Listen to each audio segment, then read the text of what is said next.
ይህ የማስጠንቀቂያ ደወል ነው።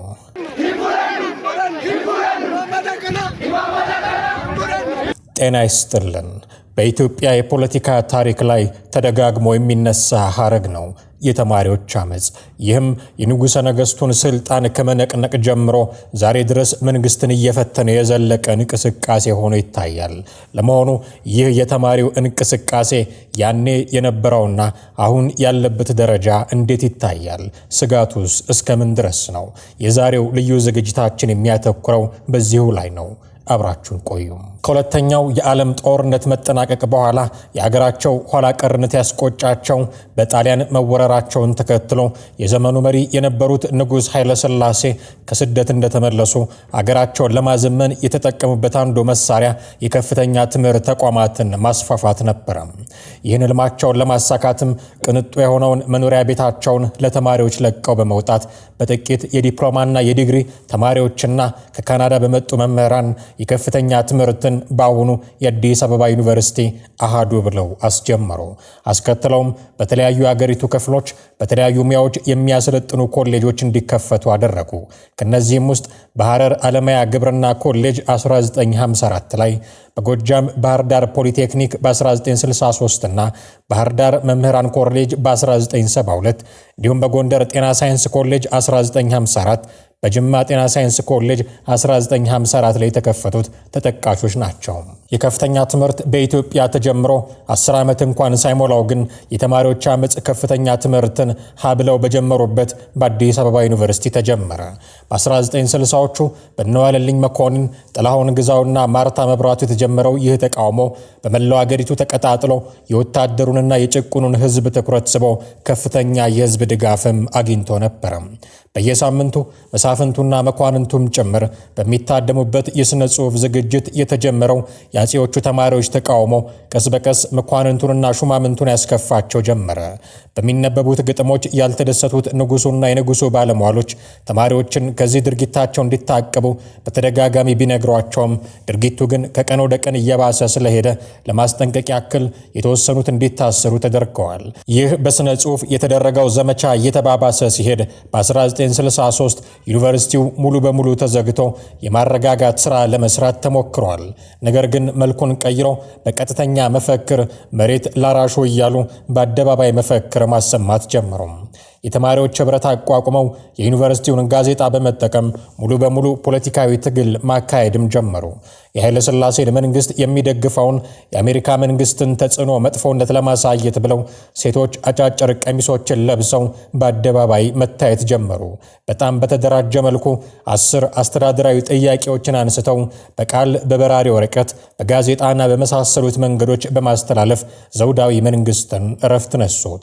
ተቃውሞው ወደ ሌሎች ኮሌጆችና ሁለተኛ ደረጃ ትምህርት ቤቶችም ተስፋፍቶ ስለ ትምህርት ቤት ስርዓት፣ ስለ መሬት፣ ስለ ተፈጥሮ ሀብት አጠቃቀም፣ በአጠቃላይ ስለ መንግስት አገዛዝ አንስተው አገራዊ ተቃውሞ እንዲካሄድም አደረጉ። በአጠቃላይ መሬት ላራሹ፣ ዳቦ ለተራበ፣ ድህነት ወንጀል አይደለም፣ ዴሞክራሲ፣ እኩልነትና ህዝባዊ መንግስት ይቋቋም የሚሉ ሐሳቦች በመስዋዕትነት ቢታጀቡም በዩኒቨርሲቲ ተማሪዎች ተጀምሮ መላ አገሪቱን ያዳረሰው እንዲሁም በስተመጨረሻ የንጉሱ ወታደሮችም ጭምር የተቀላቀሉበት ተቃውሞ የንጉሳዊውን ስርዓተ መንግስት በማዳከም አሽቀንጥሮ ጣለው። ምንም እንኳን መነሻ ሐሳባቸው በብዙ መስዋዕትነት ዘውዳዊውን አገዛዝ ከኢትዮጵያ ምድር መገርሰስ ቢችልም ህዝባዊ መንግስት ሳይመሰረት በወታደራዊ መንግስት ተጠለፈ። በመሆኑም መሬት ላራሹ የምትለዋን ጥያቄ ብቻ ለመመለስ የጣረ በአንጻሩ ምሁራንን፣ ተማሪዎችንና የተማሪዎችን ጥያቄ ገሸሽ ያደረገ ፍጹም አምባገነናዊ ወታደራዊ መንግስት ደርግ ስልጣን ተቆጣጠረ። እንደተቆጣጠረም አፈሙዙን ወደ ምሁራን፣ ተማሪዎችና ሻል ያለ አስተሳሰብ ወዳላቸው በማዞር ዘግናኝ ጭፍጨፋንም ፈጸመ። በዩኒቨርሲቲ ጥያቄ አንግበው የተነሱት ተማሪዎች አብዛኞቹ ተገድለዋል፣ ተሰደዋል። ቀሪዎቹም ደርግን ለመፋለም በረሃ ገብተዋል። ይህ ራሱን ለሀገርና ለወገን መስዋዕት ያደረገ ዘውዳዊ አገዛዝን ከኢትዮጵያ ምድር ደምስሶ አብዮት እንዲቀጣጠል ያደረገው ትውልድ ለኢትዮጵያ እድገት ቁልቁል መንደርደር አስተዋጽኦ ቀላል የሚባል አልነበረም። ከድጡ ወደ ማጡ እንዲሉ በአዋቂ መሃይማን ስር የወደቀችው ኢትዮጵያ የህዝብ እልቂትን፣ ረሃብን፣ ድህነትን ከማስተናገድ አላዳናትም። እንደውም አብዮት ልጆቿን እስከ መብላትም አድርሷታል። አገርን በሃይማኖት፣ በብሔር፣ በቋንቋ ሳይከፋፍል በሶሻሊዝም መመሪያ ህዝብን ለማገልገል የመጣው ወታደራዊ መንግስት ከሰው ይልቅ ለመመሪያ ሲጨነቅ ኢትዮጵያ ትቅደም እያለ አገርን ማለት ሰው መሆኑን ስላልገባው ከተማሪ አመጽ አላመለጠም። ህዝባዊ መንግስት ይቋቋም በሚሉ ትንታግ በሚተፉ ወጣቶች እረፍት ያጣው ወታደራዊ መንግስት 2 አስርት ዓመታትን እንኳን መቆየት ሳይችል ቀርቶ እኩል ሀብታም እናደርገዋለን ያለውን ህዝብ እኩል ድሃ አድርጎ በወያኔ ጦር ሊወገር ችሏል። ለዚህም የተማሪዎች ሚና እጅግ ከፍተኛ ነበር። እጅግ ምስጢራዊ በሆነ መንገድ የሚያደርጉት የስለላ ስራ የተደራጀ ቡድን በመፍጠር ህይወታቸውን መስዋዕት አድርገው ኢህአፓ በሚል ጥላ ስር ተጠልለው የደርግን መንግስት ውድቀት አፋጥነዋል። የዚያን ዘመን ወጣቶች ትምህርታቸውን በአግባቡ መማር ስላልቻሉ ለስደት ተዳርገዋል፣ ሸፍተውም ተዋግተዋል። የሚያሳዝነው ግን ወቅቱ ሰውን መግደል እንደ ቀላል ነገር የሚታይበት ጊዜ መሆኑ ነው። የተማሪዎች ፓርቲ ማለትም ኢህአፓም ቢሆን እንቅፋት ናቸው ያላቸውን አመራሮች ለመግደል አያመነታም ነበረ። ምላሹ እጥፍ ሆኖ ቢጠብቀውም የደርግ መንግስት አምባገነናዊ አገዛዝ የመረረው በእነሱ አገላለጽ ምሬት የወለደው የወያኔ ጦር በኋላ በነበረው አጠራር ደግሞ ኢህአዴግም መሳሪያ ጨብጦ እንደገባ በ1983 በኤርትራ ሪፈረንደም ምክንያት የ6 ኪሎ ተማሪዎች ተቃውሞ አሰምተው የተወሰኑ ተማሪዎችም ሞተዋል። ከ1985 ዓ.ም በኋላ በነበረው የተሻለ የሚመስል መመሪያ በማምጣት ለተወሰኑ ዓመታት ከተማሪ አመጽ ሙሉ በሙሉ ባይባልም በተወሰነ መልኩ ማረፍ ተችሎ ነበር። ከዚያ በኋላ በአደባባይ ለተቃውሞ የሚወጡ ተማሪዎችን ማየት የተጀመረው በ1993 ዓ.ም ነው። የፌዴራል ፖሊስ ከዩኒቨርሲቲ ይወጣ፣ ስርዓተ ትምህርቱ ይሻሻል፣ የዩኒቨርሲቲው ጋዜጣ መታተም ይጀምር የመሳሰሉ ጥያቄዎች ተነስተው ከሰብአዊ መብት የመጡ ሰዎች ጭምር ጣልቃ የገቡበት የአዲስ አበባ ዩኒቨርሲቲ ተማሪዎች ጥያቄ እየበረታ መጥቶ አመጽ ሊነሳ ችሏል። አመጹ ከመጠንከሩ የተነሳ አዲስ አበባ ዩኒቨርሲቲ በ6 ኪሎ ግቢ ተኩስ እስከ መሰማትም ደርሶ በርካታ ተማሪዎችም ታስረው እንደነበረ በጊዜው የማህበራዊ ሳይንስ ተማሪ የነበሩ ሰዎች ያወሳሉ። ችግሩ በመጉላቱ የተነሳ በኃይለ ሥላሴ ዘመን እንደተደረገው ሁሉ 6 ኪሎ ግቢ ለአንድ ዓመት ያክል ትምህርት እስከ ማቋረጥም ደርሶ ነበር።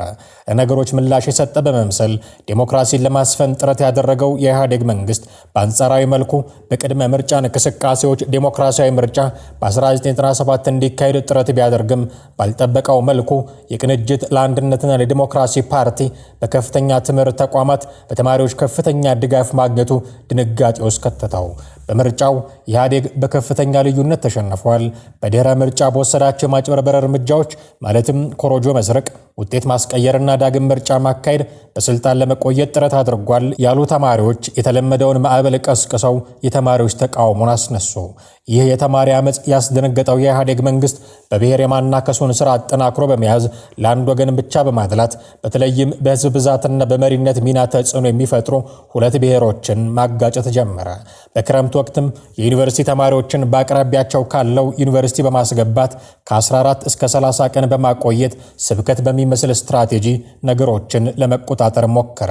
ይህን ሁነት መረዳት ለዘመነ አብይ መምጣት አበርክቶው ከፍተኛ ነበር። በተለይም በኦሮሚያ ክልል በርካታ ትምህርት ቤቶች ተዘግተው የተማሪዎች ጥያቄ በእድሜ ሳይገደብ ከአንደኛ እስከ ከፍተኛ ደረጃ ትምህርት ቤቶች ድረስ ብዙ አገራዊ ኪሳራዎችን አምጥቶ ለድል በቅቷል። በዘመነ ኢህአዴግ የከፋፍለ ግዛ መርህ የተንገሸገሸው ወጣት ማነህ እንደኔ የተበደልክ በሚል መንፈስ እርስ በርስ ተቀናጅቶ የኦሮሞ ደም የኔም ደም ነው፣ የአማራው ደም የኔም ደም ነው በሚል ልብ የሚነካ መፈክር ስንትና ስንት ልጆቹን ህይወት መስዋዕት አድርጎ አገሪቱን የተቆጣጠረውን የወያኔ መንግስት ቀንጥሶ ጣለው። ታዲያ ይህ የተማሪዎች ተቃውሞ አሁንም ቢሆን ተዳፍኖ ከቆየበት ቦታ መቀጣጠሉ አልቀረም። ይህን ተዳፍኖ የቆየ እሳት የቆሰቆሰው ደግሞ የትምህርት ሚኒስትሩ ንግግር ነው።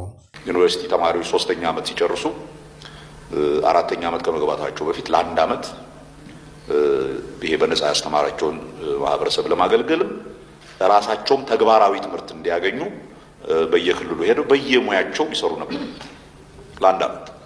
በዚህ ንግግር የተነሳ በርካታ ዩኒቨርሲቲዎች በተቃውሞ ድምፅ ተሞልተዋል። ዳውን ዳውን ብርሃኑ ሲሉም ተሰምተዋል።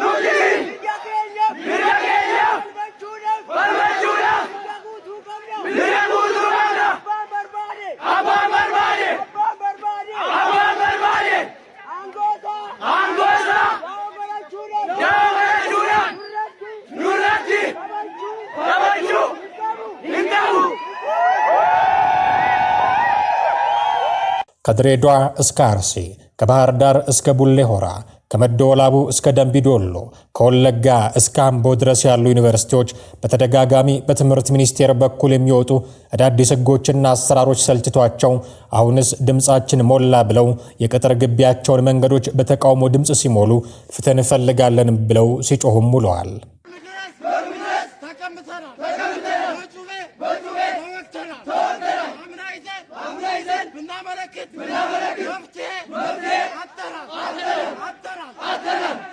ይህ በዩኒቨርሲቲዎች የተሰማው የተቃውሞ ድምፅ በአንዳንድ ፖለቲከኞች ዘንድ ትልቅ ትኩረት ማግኘቱንም አስተውለናል። ለምሳሌ ጀዋር መሐመድ። ጀዋር ሰሞኑን ለመንግስት ሰራተኞች የተጨመረውን ደሞዝ አስመልክቶ በተከታታይ ሰራተኞች አልተከፈላቸውም የሚሉ መረጃዎችን ሲያጋራ ነበር የሰነበተው። ከዚህ በፊት በነበሩ እንቅስቃሴዎቹ ላይ ደግሞ አንድ ጊዜ የመምህራንን ሌላ ጊዜ ደግሞ የጤና ባለሙያዎችን ጥያቄዎች ወደ አደባባይ በማምጣት ስራ ተጠምዶም አይተነዋል።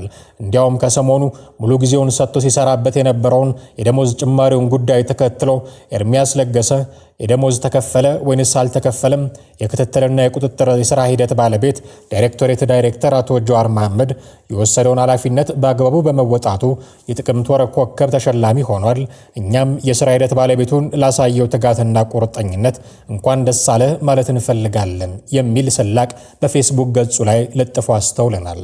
አሁን ደግሞ ሰዓቱ የተማሪዎች ተቃውሞ ድምፅ የተሰማበት ሆነና ጀዋር መሐመድ ትኩረቱን ከደሞዝ አከፋፈል ሙሉ በሙሉ ወደ ተማሪዎቹ አዙሯል። የተለያዩ የተቃውሞ ቪዲዮዎችን ያጋራል።